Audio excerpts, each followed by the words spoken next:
Advocate Anil Mishra जान लें तो शायद SC/ST एक्ट को हटाने की बात वो नहीं करें। जब SC/ST एक्ट का कानून बन गया है उसके बाद भी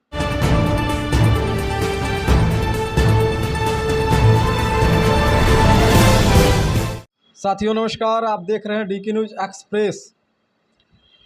पूर्वांचल के वरिष्ठ अधिवक्ता एडवोकेट यशवंत भारती जी हैं, जो पेशे से वकालत करते हैं और लेखक भी हैं। आज हम बात करेंगे ग्वालियर हाई कोर्ट के, जो मध्य प्रदेश में पड़ता है, ग्वालियर हाई कोर्ट के अनिल मिश्रा के बयानों पर। सर, हमारे चैनल में आपका स्वागत है। बहुत बहुत धन्यवाद। जय भीम, नमो बुद्धाय। नमस्कार सभी साथियों को। क्या कहना चाहेंगे? अनिल मिश्रा कह रहे हैं अगर दलित इतना मजबूत हो गया है कि वह ब्राह्मणों को चुनौती दे सकता है, बराबरी कर सकता है, तो संविधान से आरक्षण और SC/ST एक्ट तुरंत प्रभाव से हटा देना चाहिए। इनको छोड़ देना चाहिए, खुला छोड़ देना चाहिए बराबरी करने के लिए। क्या कहना चाहेंगे इस पर? सबसे पहले तो मैं बताना चाहूँगा कि माननीय अनिल मिश्रा जो ग्वालियर हाई कोर्ट के सीनियर लॉयर हैं, वो क्या बोल रहे हैं कि SC/ST एक्ट हटाने की बात बोल रहे हैं। ये SC/ST एक्ट क्यों बनाया गया है, इस बात को अगर ये चीज़ें जानना जरूरी है। एडवोकेट अनिल मिश्रा जान लें तो शायद SC/ST एक्ट को हटाने की बात वो नहीं करेंगे। अब आप जान रहे हैं कि शोषित वंचित समाज के लोगों पर सदियों से शोषण होते हुए आया। और लोगों ने इतना शोषण किया, इतना दबा के रखा कि समझ लीजिए अगर सोचा जाता है तो रूह कांप जाती है। और आए दिन भी दलितों के ऊपर, वंचितों के ऊपर तमाम तरह की घटनाएं, अमानवीय व्यवहार, शोषण और उत्पीड़न हो रहा है। अब अनिल मिश्रा को ये सोचना चाहिए कि वो SC/ST एक्ट को हटाने की बात कर रहे हैं, लेकिन किस लहजे में कर रहे हैं वो कह रहे हैं कि अगर दलित इतना मजबूत हो गया है, सोचिएगा कि दलित इतना मजबूत हो गया है कि वो ब्राह्मणों को चुनौती दे सकता है। सोचिएगा, यानी अगर SC/ST एक्ट जो बनाया गया तो SC/ST एक्ट बनाया गया कि दलितों के ऊपर जो शोषण हो रहा है, जो अत्याचार हो रहा है, जो उनके ऊपर इतना अमानवीय व्यवहार हो रहा है, उसको रोकने के लिए, उसकी रोकथाम के लिए ये SC/ST एक्ट यानी अनुसूचित जाति जनजाति अत्याचार निवारण अधिनियम 1989 बनाया गया। तो ये इस अपराध को रोकने के लिए बनाया गया। और अब ये सोचने की बात है कि ये अपराध करता कौन था। तो सबसे पहले देखा जाए तो सदियों से, अगर इन लोगों ने इतिहास को पढ़ा है, ये जिन लोगों ने भी इतिहास को पढ़ा है, सभी लोग जानते हैं कि शोषण कौन कर रहा था। ये सनातन को मानने वाले लोग, ये सनातन को भी बदनाम कर रहे हैं। जब SC/ST एक्ट का जो कानून है ये अत्याचार को रोकने के लिए बनाया गया है, तो आप अपने आप से जोड़ रहे हैं कि दलित इतना मजबूत हो गया है। दलित कहाँ कितना मजबूत हो गया है? अभी ये आरक्षण की बात भी कर रहे हैं तो थोड़ा सा वेटेज मिला, उस वेटेज की वजह से थोड़ी सी लोगों में जागरूकता आई, थोड़े से आरक्षण की बदौलत लोग नौकरियों में पहुंचे। आप देख रहे हैं पूरे देश से नौकरियां खत्म हो गई। और ये जो आरक्षण की बात नहीं, ये जो SC/ST एक्ट की बात करें तो SC/ST एक्ट स्पेशल प्रोटेक्शन है और इस प्रोटेक्शन की वजह से जब SC/ST के ऊपर कोई अत्याचार होता है, कोई अमानवीय घटना होता है, तो उनके ऊपर थाने में FIR दर्ज होती है। तो ये तरह का ये इनका बयान देना कि दलित इतना मजबूत हो गया, यानी इनको लग रहा कि दलित मजबूत हो गया है। दलित कैसे मजबूत हो गया है, ये मामला कि दलित कैसे मजबूत हो गया है और हमसे टक्कर ले रहा है। आप बताइए, किसी के मान सम्मान की मर्यादा का हनन करेंगे, किसी का शोषण करेंगे, अत्याचार करेंगे, और वो भी इस समय भारत के संविधान में लगभग सबको कुछ हक और अधिकार दिए गए हैं। इस समय आप शोषण करेंगे, अमानवीय अत्याचार करेंगे, तो क्या SC/ST एक्ट हटना चाहिए? आप लोग अत्याचार करना बंद करें तो SC/ST हटा सकते हैं, लेकिन इसकी गारंटी कौन लेगा? इसकी गारंटी कौन लेगा कि SC/ST एक्ट को हट जाने से कि दलितों के ऊपर, वंचितों के ऊपर अत्याचार नहीं होगा? जब SC/ST एक्ट का कानून बन गया है उसके बाद भी नहीं रुक रहा है। उसके बाद भी ये अत्याचार नहीं रुक रहा है। थाने में आए दिन तमाम FIR दर्ज होती है। गांव देहातों में जाकर सर्वे करिए तो पता चलेगा कि दलितों के ऊपर और अनुसूचित जाति के ऊपर ये लोग कितना अत्याचार करते हैं। और उसकी अत्याचार की पराकाष्ठा इतनी बढ़ गई है कि लोग थाने तक नहीं आना देना चाहते हैं जी।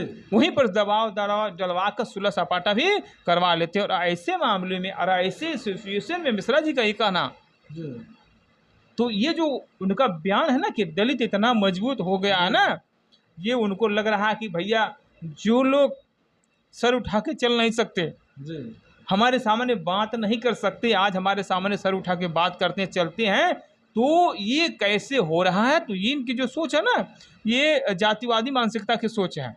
और मिश्रा जी को सोचना चाहिए कि आप 19वीं शताब्दी में जी रहे हैं, 19वीं सदी में हैं, और 19वीं सदी में आदमी चांद तक पहुंच गया है। और ये लोग अभी जातिवादी मानसिकता को पकड़ के बैठे हुए हैं।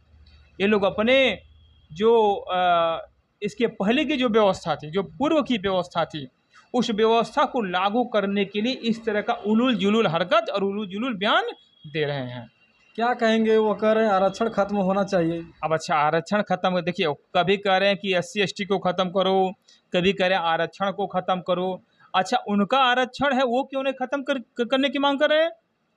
अब उनके पास क्या आरक्षण है? वो सदियों से आरक्षण का लाभ ले रहे हैं। अच्छा बताइए, जो इस देश के जितने बड़े बड़े मंदिर हैं, मठ है, अब देखिए जितने बड़े बड़े मंदिर हैं, जो मठ हैं, उसके पुजारी कौन होता है? इनके वर्ग के लोग होते हैं। ये आरक्षण नहीं है। जितने शंकराचार्य के पीठ हैं, ये सब इन्हीं के समाज के लोग ही उस शंकराचार्य के पीठ पर बैठते हैं। ये आरक्षण नहीं है। तो अपने आरक्षण की बात नहीं करते हैं, सारे संसाधनों पर ये लोग कब्जा करके बैठे हैं, उसकी बात नहीं करते। तो क्या आरक्षण नहीं है? वो सब आरक्षण है। ये सारा आरक्षण तो खुद लेकर बैठे हैं। और भारत के संविधान में थोड़ा सा 85% लोगों को लगभग 50% का एक वेटेज दिया गया है। जो गरीब शोषित वंचित समाज के लोग हैं, उनको इस समाज की मुख्य धारा में जोड़ने के लिए एक प्रतिनिधित्व दिया गया, और उसी प्रतिनिधित्व के बदौलत थोड़ा सा इनका विकास हुआ। अब विकास होने की वजह से मिश्रा जी के पेट में गुड़गुड़ी मच रही है कि ये लोग यहाँ से यानी फर्श से लेके अर्श तक ले जो इन्होंने लोग सफ़र तय किया, ये कैसे आगे बढ़ रहे हैं। तो अनिल मिश्रा जी को मेरा कहना है, माननीय अनिल मिश्रा जी जो कि सीनियर लॉयर हैं, आप हाई कोर्ट के अधिवक्ता हैं, तो आपको ये सोचना चाहिए कि आपकी जनसंख्या 15% है और आप आरक्षण का लाभ 50% प्लस 10% EWS का ले रहे हैं, और जिनकी जनसंख्या 85% है वो आरक्षण का लाभ लगभग 50% ले रही। तो आरक्षण का लाभ तो सदियों से आप लोग खुद लेते आ रहे हैं। सारे संस्थानों पर, मंदिरों पर, यानी जितने भी ये लोग हैं ना, ये सारे आरक्षण तो ये लोग लेते आ रहे हैं। बस इनको दिक्कत है कि किस तरीके से ये गरीब शोषित वंचित समाज के लोग हमसे बराबरी कर रहे हैं। सबसे बड़ी प्रॉब्लम ये है। और इनकी ये जो मानसिकता है ना, ये जातिवादी मानसिकता है, जातिवादी सोच को दर्शाता है। क्या जाति व्यवस्था खत्म होना चाहिए? अब जाति व्यवस्था तो खत्म होना चाहिए। डॉक्टर अम्बेडकर का तो पहला मिशन था कि जाति विहीन, वर्ग विहीन समाज की स्थापना होनी चाहिए। लेकिन आप सोच लीजिए कि जाति व्यवस्था, वर्ण व्यवस्था किसने बनाई? इस पर चर्चा हम करना नहीं चाहेंगे, लेकिन पूरा देश जानता है, पूरा देश जानता है कि जाति व्यवस्था, वर्ण व्यवस्था किन लोगों ने बनाई और किन लोगों ने जाति व्यवस्था, वर्ण व्यवस्था के आधार पर किनका शोषण किया। ये आज पूरी तरीके से पूरा देश जानता है, तो उस पर हम चर्चा नहीं करेंगे। लेकिन हाँ, ये है कि जाति व्यवस्था खत्म होनी चाहिए। लेकिन जाति व्यवस्था कैसे खत्म होगी? जाति व्यवस्था कैसे खत्म होगी? इसी भारत के संविधान में ही जाति व्यवस्था को लोगों ने इतना मजबूत बना दिया, इतना मजबूत बना दिया कि बिना जात प्रमाण पत्र बनवाए आपकी जात की पुष्टि नहीं हो सकती। तो जाति व्यवस्था कैसे खत्म होगी? अब जाति व्यवस्था खत्म करने के लिए पार्लियामेंट में लोगों को संशोधन करना चाहिए। जो लोग अपना विधायकी का चुनाव लड़ते हैं, जो सांसद के रूप में जाते हैं, वाले वर्तमान समय में जिनकी सरकार है, ये मामला उठना चाहिए। लेकिन जाति व्यवस्था खत्म करके लोग करेंगे क्या? जाति व्यवस्था खत्म करने से पहले जो गरीब शोषित वंचित समाज के लोग हैं, इनको समाज की मुख्य धारा में पहले जोड़ने की जरूरत है। पहले इनको वहाँ पे पहुँचने की ज़रूरत है, अन्यथा ये जांच व्यवस्था कैसे कैसे ख़त्म करेंगे। जांच व्यवस्था ख़त्म करने का कोई आसार दिखाई नहीं दे रहा। लेकिन इस तरीके से अनिल मिश्रा के द्वारा गलत बयानबाजी जात को लेकर, आरक्षण को लेकर, SC/ST एक्ट को लेकर, खासकर मैं बताना चाहूँगा कि डॉक्टर अंबेडकर को लेकर, डॉक्टर अंबेडकर एक बहुत बड़े महापुरुष हैं। डॉक्टर अंबेडकर करोड़ों करोड़ों दलितों के, करोड़ों करोड़ों वंचित समाज के लोगों के लिए एक मसीहा, एक आइकन है, एक आदर्श, एक प्रेरणा स्रोत है। और अब ऐसे इंसान पर, ऐसे हमारे महापुरुष के ऊपर गंदी सोच, गंदी मानसिकता आपकी झलक रही है, जिसके कारण आपने देखा होगा कि तमाम FIR उनके ऊपर हुए हैं। और SC/ST एक्ट में एक कानून भी बना दिया गया है कि धारा 3 में कि अगर कोई जो अनुसूचित जात जनजाति का कोई व्यक्ति है, देखिए इसमें स्पष्ट लिखा है कि अनुसूचित जाति जनजातियों के सदस्यों द्वारा अति श्रद्धा से माने जाने वाले किसी दिवंगत व्यक्ति का या तो लिखित या मौखिक शब्दों द्वारा किसी अन्य साधन से अगर अनादर करेगा तो SC/ST एक्ट का मुकदमा दर्ज होगा। अब माननीय मिश्रा जी को ये कहना कि डॉक्टर अम्बेडकर गंदे व्यक्ति हैं, डॉक्टर अम्बेडकर अंग्रेजों के दलाल हैं, तो ये उनकी गंदी मानसिकता परिलक्षित होती है। और वो ये दर्शाता है कि दलितों के प्रति और गरीबों के प्रति, अनुसूचित जात के प्रति उनकी क्या सोच है।